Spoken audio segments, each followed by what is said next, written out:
ಹೆಸರೇ ದಿವ್ಯ ರೈ. ಒಂದು ತಗ್ಗು ಮಧ್ಯಮ ವರ್ಗದ ಕುಟುಂಬದಿಂದ ಬಂದವರು. ಒಂದು ಸಲ ಬಿಸ್ನೆಸ್ ಶಾಲೆಯಲ್ಲಿ ಪ್ರಾಧ್ಯಾಪಕರು ಹೇಳಿದರು, ಇಂಡಿಯನ್ ಬ್ರ್ಯಾಂಡ್ಗಳು ಏನೂ ಅಲ್ಲ.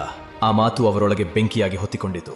2021 ಕೇವಲ 800 ಚದರ ಅಡಿ ಸ್ಥಳದಲ್ಲಿ ತಮ್ಮ ಪತಿ ಜೊತೆ ಸೇರಿಕೊಂಡು ಶುರು ಮಾಡಿದರು ರಾಮೇಶ್ವರಂ ಕ್ಯಾಫೆ. ಇಲ್ಲ ಯಾವುದೇ ಬೃಹತ್ ಜಾಹೀರಾತಿ, ಇಲ್ಲ ದೊಡ್ಡ ಬಾಹ್ಯ ಹೂಡಿಕೆದಾರರು, ಕೇವಲ ಒಂದು ಗುರಿ: ಭಾರತೀಯ ರುಚಿಯನ್ನು ಜಾಗತಿಕ ಮಟ್ಟಕ್ಕೆ ತಲುಪಿಸುವುದು. ಇಂದು ಕೇವಲ 4 ಔಟ್ಲೆಟ್ಗಳಷ್ಟೇ ಇದ್ದರೂ ಪ್ರತಿದಿನ 7,500ಕ್ಕಿಂತ ಹೆಚ್ಚು ಆರ್ಡರ್ಗಳು, ಮಾಸಿಕ ಆದಾಯ 4.7 ಕೋಟಿಗಿಂತ ಹೆಚ್ಚು. ಇದೊಂದು ಮಹತ್ವದ ಪ್ರಶ್ನೆ: ಇದು ಎಲ್ಲವೂ ಹೇಗೆ ಸಾಧ್ಯವಾಯಿತು? ಅದಕ್ಕೆ ರಹಸ್ಯವೇ ಇವರ ಚತುರ QSR ಮಾದರಿ.